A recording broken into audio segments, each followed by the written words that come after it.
November மாதம் 11ஆம் தேதி இன்றைய நாளும் வானிலையை பொறுத்து வடக்கு மாகாணத்திலும் திருகோணமலை மாவட்டத்திலும் காலை வேளையிலும் மழை பெய்யக்கூடிய சாத்தியம் நிலவுவதாக வளிமண்டலவியல் திணைக்களம் எதிர்வு கூறியிருக்கிறது. வளிமண்டலவியல் திணைக்களம் இன்று வெளியிட்டிருக்கக்கூடிய அறிக்கையில் இதனை தெரிவித்துள்ளது. நாட்டின் பெரும்பாலான பகுதிகளில் பிற்பகல் 1 மணிக்கு பின்னர் மழை அல்லது இடியுடன் கூடிய மழை பெய்யக்கூடும்.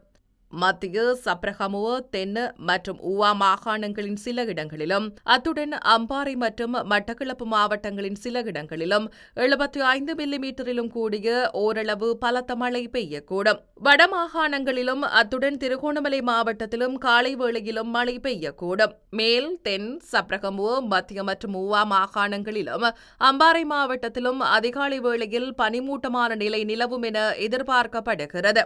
நாட்டை சூழவுள்ள கடல் பிராந்தியங்களின் பகுதிகளில் மழை அல்லது இடியுடன் கூடிய மழை பெய்யக்கூடும். கடல் பிராந்தியங்களில் மணித்தியாலத்திற்கு 20 தொடக்கம் 30 கிலோமீட்டர் வேகத்தில் வடமேற்கு திசையிலிருந்து அல்லது மாறுபட்ட திசைகளிலிருந்து காற்று வீசும். காலி தொடக்கம் மாத்தறையூடாக கம்பாந்தோட்டை வரையான கரையோரத்திற்கு அப்பால் உள்ள கடல் பிராந்தியங்களில் மணித்தியாலத்திற்கு 40 கிலோமீட்டரிலும் கூடிய வேகத்தில் அடிக்கடி காற்று அதிகரித்து வீசக்கூடும். இவ்வாறான சந்தர்ப்பங்களில் இக்கடல் பிராந்தியங்கள் ஓரளவு கொந்தளிப்பாக காணப்படும். நாட்டை சூழ உள்ள ஏனைய கடல் பிராந்தியங்கள் மிதமான அலையுடன் காணப்படும்.